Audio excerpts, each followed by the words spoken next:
สวดมนต์ร่วมกันผ่านไปถือว่าเป็นการใช้บุญโดยการสวดมนต์ เป็นการเจริญกรรมฐานไปในตัวเวลาสวดมนต์ประมาณ 2-3 วันก่อนอาจารย์ได้ไปร่วม โครงการปฏิบัติธรรมอยู่หลวงพระบางซึ่งว่ามีอาจารย์ใหญ่จากประเทศพม่าเพิ่นได้มานำพาปฏิบัติ ปกติเนี่ยมันไปเพื่อที่จะไปแปล ไปเห็นหน้าที่แปลภาษาถือแต่งตั้งไปโดยศูนย์การของการพุทธศาสนาแต่ว่าเมื่อเวลาไปแล้วเพิ่นบ่เว้าภาษาอังกฤษเพิ่นเว้าภาษาพม่าก็ได้ใส่ลามแปลภาษาพม่าแต่ก็ยากพอสมควรเพราะว่าเขาเจ้าบ่เข้าใจภาษาธรรมะปานใดเนาะผู้เพิ่นแปลก็ยังได้ประกอบส่วนถ่วงสำนวนภาษาก็จะอยู่ ตั้งแม่นว่าบ่แปลจากอังกฤษเป็นลาวก็จะฮะหรือว่าลาวเป็นอังกฤษก็ยาแต่ว่าภาษาที่เขาแปลจากพม่ามันเป็นลาวบ่ในสำนวนธรรมะเฮาผู้เคยอยู่ในวัดเฮาก็ฮู้ว่าเขาจะเป็นยังไงเนาะเขาจะถือบ่ถือหรือบ่ผิดมันก็บ่รู้แต่ว่าได้ประกอบส่วน 3 วันปกติเพิ่นจะฝึก5 วันแต่อาจารย์ไปรวม3 วันเพราะว่าจะต้องฝ่ากลับมาเพราะว่าค่าเฮียนวันเสาร์วันอาทิตย์เนาะวันเสาร์วันอาทิตย์ไปเฮียนอยู่โดงยังเป็นนักเรียนอยู่ทั้งเป็นอาจารย์สอนแล้วก็เป็นนักเรียนสอนอยู่องค์ตื่อนำแน่แล้วก็ไปเป็นนักเรียนก็จะแน่เฮ็ดเวียกให้องค์การทรงแนวหลายเวียกแต่ว่าเงินเดือนบ่หลายเท่าพอออกไม่ออก เฮ็ดเวียกหลายนาทีบางทีก็เป็นโพอยู่ของการอบสศูนย์กลางบางทีก็โพอยู่วิให้สงฆ์องค์ตื่อบางทีก็สอนบางทีก็อยู่ของการเฮ็ดหลายๆอย่างเนาะแต่ว่าเงินนิจพัฒน์เงินได้อยู่วิทยาสงฆ์บ่หลายเป็นเงินขั้นพื้นฐานเขาเอ่ยว่ารัฐกรคู่บรรพสิทธิ์เขาก็มีนโยบายรัฐกรคู่สงฆ์ตั้งแต่ปี18มา18มาเป็นรุ่นทั้งอีที่ก็เจาะอนุมัติก่อนนั้นอาจารย์สอนตั้งแต่ปี2001มาบ่มีเงินเดือนก็มีเงินนี่จะผ่านเดือนละ 30,000 กีบ เราสู่ให้ออกฟังเดือน 30,000 กีบจนมาหอดปี2018จังในเดือนละล้านปลายได้บ่ได้เลยเขาบ่สนว่าเจ้าจบมาแต่ไสบ่จบปริญญาตรีปริญญาโทปริญญาเอกบ่สนเป็นเงินนิจพัฒน์ที่เอิ้นว่าให้ 70% ปกติแล้วเวลาญาติโยมได้เงินเดือนจะได้ 100% แต่เขาให้ 70% ของเงินเดือนตัวจริงประมาณนี้แต่เป็นยังจริงอยู่หอดปัจจุบันอยู่ได้อันนี้ไปเฮ็ดเวียกอยู่ศูนย์กลางนั่น3 เดือนไป900,000แสดงว่าเดือนละ300,000เดือนละ300,000 3 เดือนเบิกตัวหนึ่งบวกกันกับล้านปลายเป็นยังไงวะนี่คันสมมุติว่าอาจารย์อยู่วัดอื่นแล้วมาสอนหนังสืออยู่นี่บ่รอดเนาะแต่อาจารย์โชคดีอยู่วัดองค์ตื่อแล้วก็สอนอยู่วัดองค์ตื่ออันนี้เราสู่ฟังจุดสำคัญของการไปร่วมงานอยู่หลวงพระบางถือว่าเป็นเหตุการณ์ประวัติศาสตร์ที่มีพระสงฆ์พม่ามาสอนกรรมฐานให้ญาติโยมและกับคณะสงฆ์ลาวซึ่งว่าเป็นการปฏิบัติวิปัสสนากรรมฐานมิตรภาพระหว่างลาวกับพม่าเพิ่นใส่ซื่อซึ่งว่าสถานทูตพม่าเป็นผู้เสนอให้มาเปิดสอนเพิ่นมุ่งไปอยู่หลวงพระบางหลวงพระบางแต่ว่าสถานที่จัดแม่นวัดพระธาตุวัดพระมหาธาตุเนาะคนกับเขารวมบ่หลายประมาณ54คนรวมทั้งพระ54องค์แล้วก็ทาน ส่วนฝ่ายพม่าเองมีประมาณ19คนเขาก็มาบวกกันบวกกันกับหลายเติมถือว่าบรรยากาศดีพอสมควรเพิ่นสอนง่ายๆสอนกรรมฐานสอนง่ายๆเพิ่นจะผ้ายืนก่อนเนาะทำอิฐยืนมาย่ำเสาเนี่ยเริ่ม8 โมงยืน30 นาทีหลังจากยืนแล้วก็ไปย่าง30 นาทีหลังจากย่างก็มานั่ง30 นาทีเปลี่ยนอิริยาบถเขาเรียกว่าอิริยาบถเปลี่ยน30ตอนบ่ายก็ยืนก่อนก็ยืน30 นาทีหลังจากนั้นก็นั่งก็ได้หรือว่าไปย่างก็ได้30ธรรมะที่เพิ่นสอนง่ายๆเกี่ยวกับรูปนามขันธ์5อยู่ในร่างกายของเราแล้วก็เพิ่นสอนเรื่องอริยมรรคมีองค์8นี่เพิ่นเอาตั้งแต่มรรคมีองค์5มากล่าวอยู่ในตอนปฏิบัติเป็นอย่างเอื่นว่าอริยมรรคมีองค์5เพราะว่าอีก3มันแม่นเฮาบ่กล่าวถึงอีก3เช่นว่าสัมมาวาจาสัมมากัมมันตาสัมมาอาชีวะบ่มากล่าวตอนที่ยืนตอนที่ย่างตอนที่นั่งตัวอย่างเช่นเวลาเฮาปฏิบัติอยู่นี่เฮายืนอยู่นี่เฮาเห็นได้แม่นอยู่ในมรรค5พุ่นว่ามรรค5คือสัมมาทิฏฐิสัมมาทิฏฐิแปลว่ามีความเห็นสอบเนาะความเห็นสอบคำว่าความเห็นสอบนี่หมายว่าตอนนี้เรายืนนี่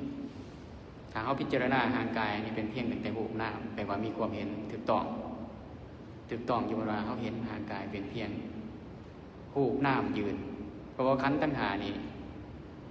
รูปเวทนาสัญญาสังขารวิญญาณรวมลงสรุปลงเป็นเพียงแต่รูปกับนามเอาพิจารณาเห็นด้วยสติแนมเบิ่งเห็นตั้งแต่อาการยืนนี่เพิ่นเอิ้นว่าสัมมาทิฏฐิเห็นถูกต้องสัมมาสังกัปปะก็เกิดอยู่ในตอนเฮายืนไม่มีสติกำหนดรู้อยู่ว่านี่เป็นเพียงแต่ธาตุ4ขันธ์5รูปนามสัมมาวายามะสัมมาวายามะแปลว่ามีความเพียรถูกต้องตอนนั้นยืนเขาตั้งใจปฏิบัตินี่ตั้งใจปฏิบัติกรรมฐานอยู่ในวิปัสสนากรรมฐานเห็นทุกอย่างตามความเป็นจริงที่มันเกิดขึ้นตั้งใจมีความเพียรในการฝึกยืนกำหนดเกินว่าวายามะมีความเพียรถูกต้องย้อนว่าเขาตั้งใจในการปฏิบัติสัมมาสติมาเนี่ยเวลาเรากำหนดหูอยู่เนี่ยสติเรากำหนดหูทายืนอยู่มีสติตั้งมั่นอยู่กับอาการที่เรากำหนดหูนี่หรือว่าตอนเขานั่งสมาธิมื้อนี้สมมุติว่าอาจารย์จะประยุกต์มาใส่ถ้านั่งโยกกับเบิ่งลมหายใจออกจะเกินว่าสัมมาสติมีสติถูกต้องมีสัมมาสมาธิเวลาเขาตั้งมั่นอยู่เขามีจิตตั้งมั่นอารมณ์เป็นหนึ่งเดียวอยู่ในขณะที่เขาฝึกนี่ก็เอิ้นว่าสัมมาสมาธิก็ได้เพิ่นสอนแบบง่ายๆให้รู้ว่าอริยมรรคมีองค์8ที่เฮาพยายามพยายามท่องพยายามกล่าวถึงเวลาเฮาเรียนธรรมะเฮาอาจจะบ่ฮู้ว่า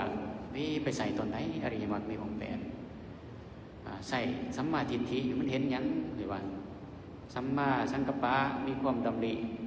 ในภาษาอังกฤษเขาเรียกว่าสัมมาทิฏฐิหมายถึง right view ก็คือมีความเห็นถือสัมมาสังกัปปะright thoughts คือความคิดความตึกตองเป็นไปในทางที่ถูกต้องในธรรมสัมมาวายามะอันนี้กลับไปกลับมานี่บัดนี้เป็นหยังเพิ่นจังบ่เอาสัมมาวาจามาใส่ตอนที่ยืนเพราะว่าเฮาบ่ได้เว้าก็ได้ตัดออกไปสัมมาวาจาก็ตัดออกไปสัมมาอาชีวะเฮาก็บ่ได้เฮ็ดอาชีพการงานหยังตอนเฮายืนตอนเฮานั่งก็ตัดออกไปสัมมาอาชีวะสัมมาอย่างไรนี่กัมมันตาการทำการงานที่ถูกต้องในบางแห่งเพิ่นก็เอามาใส่อยู่กัมมันตาไปว่าการกระทำคือเฮาฝึกกรรมฐานนี่ก็เป็นการกระทำอย่างหนึ่งแต่ว่าอาจารย์ใหญ่พม่าเพิ่นเอาตั้งแต่สมมุติว่าเฮาจะใส่6เติมมาใส่ก็ได้บ่เอิ้นว่ากัมมันตาก็ได้เป็นหยังเอิ้นว่ากัมมันตาเพราะว่าบางทีเฮาก็เอิ้นว่ากรรมฐานเฮาฝึกกรรมฐานคำว่ากรรมฐานหมายถึงการงานที่เฮาฝึกจิตกรรมะเป็นการกระทำฐานเป็นวัตถิตะ คือเอาจิตนี่ไปกำหนดรู้ลมหายใจเขาการเดินทางด้วยจิตด้วยสมาธิอันนี้เพิ่นสอนง่ายๆเนาะสอนง่ายๆเพิ่นบอกว่าถ้าพวกเฮานี่มีสติตั้งมั่นอยู่ในห่างกายของเฮานี่ตลอดเวลาจิตเป็นไปเพื่อการกุศลเพื่อจิตเป็นกุศลก็ถือว่าเฮาเดินอยู่เส้นทางของอริยมรรคมีองค์8หรือว่าอริยมรรคมีองค์5องค์6ก็แล้วแต่ก็จะเป็นผู้ที่อยู่ไกลพระนิพพานแต่ว่าถ้าว่าจิตเฮาบ่มีสติกำหนดรู้มันคิดไปในเรื่องอกุศลกองไปทางกิเลสเฮากับไปทางเรื่องโลกหลายมันก็ซ้อนไปในเรื่องของการเวียนว่ายตายเกิดการเกิดในมนุษย์ในสวรรค์ในพรหมโลกตัวไหนดีเพิ่นว่าตัวไหนดีเกิดนี่ตัวไหนดีเกิดในมนุษย์ในสวรรค์ในพรหมโลกในสัตว์เดรัจฉานมักตัวไหนเพิ่นว่าในหลักของการปฏิบัติบ่มักตัวไหนเนาะสำหรับผู้ที่ปฏิบัติธรรมจะบ่มักตัวไหนบางคนบ่เข้าใจก็ยังมักว่าอยากเกิดในสวรรค์บางคนที่บ่เข้าใจในธรรมในเรื่องของธรรมะภาคปฏิบัติก็จะบอกว่าอยากไปเกิดอยู่พรหมโลกประมาณนี้สรุปย่อลงมาคือบ่ว่าจะเกิดในเมืองมนุษย์หรือว่าในสวรรค์ในพรหมโลกก็ยังบ่พ้นวัฏฏะสงสารยังจะกลับมาเกิดเวียนว่ายแต่เกิดเป็นทุกข์อยู่เพิ่นก็บอกว่าบ่ดีจังอันที่จะไปเกิดทางที่ดีคือบ่กลับมาเกิดอีกนั่นก็คือต้องฝึก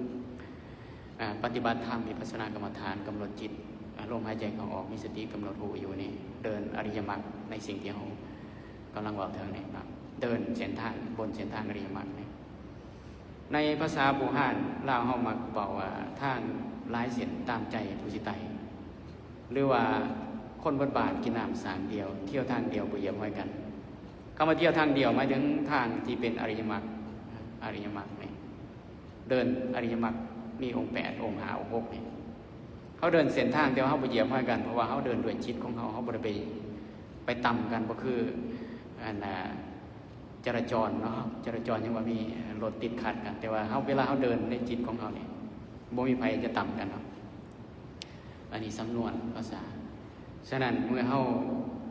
หย่อลงมาเนี่ยถ้ามากมายกายกองไม่ว่าเขาสิไปอ่านยังมาหลายสุดท้ายเส้นทางที่ไปสู่การรู้แจ้ง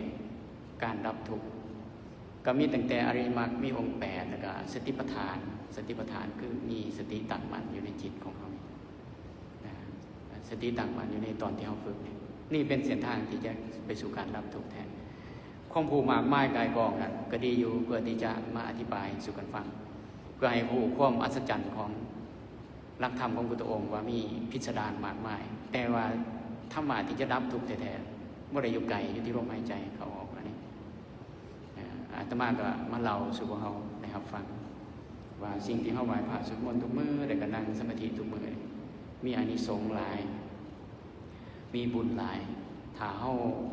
มีสติกำหนดรู้อยู่กับปัจจุบันขณะตลอดทั้งมื้อทั้งวันเฮาก็จะบ่เป็นผู้ที่ปล่อยจิตให้เป็นไปตามอำนาจของกิเลสเฮาก็จะเป็นผู้ที่เดินอยู่ในบนเส้นทางอริยมรรคมีองค์8ที่เฮากำลังดำเนินอยู่ปฏิบัติอยู่เนาะก็ขอเล่าสู่ฟังเพียงสำนักขอโปรดใส่พรในแก่ทุกท่านเจริญโดยอายุวันนะสุขภาพทุติวาราธิการโดยการทุกท่านทุกคนเถิดต่อไปครับพรสัพพโรคาวินิมุตโตสัพพสันตภวัสิโตสัพพเวรมติกันโต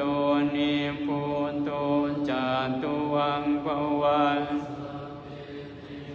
วิวัสสันตุสัพพโลกโควินาศสันตุมาภวัตวันตรายโยสุขิติกายุโกภวะอภิวาลิสานิจังวุฒาปัจจายโนจัตตาโลธัมมาวันทันติยุวันโนสุขังภาลังอัฏฐสิเมอากาสิเมยติวิตาสกจเมเปตานังทักขินัง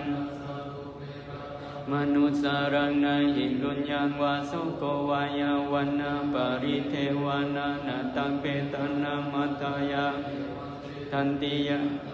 อายัญจะโคทักขินาทินาสังกัมเอสุปฏิทิตาติการตังอิตายาสัทนาโสปะกัปปติโสยติธัมโมนิทัสสิโตเปตันนังปุสาจักตาอุลัลลาภัลลัญจาภิกขุนังมานุปตินังอนาปกันติ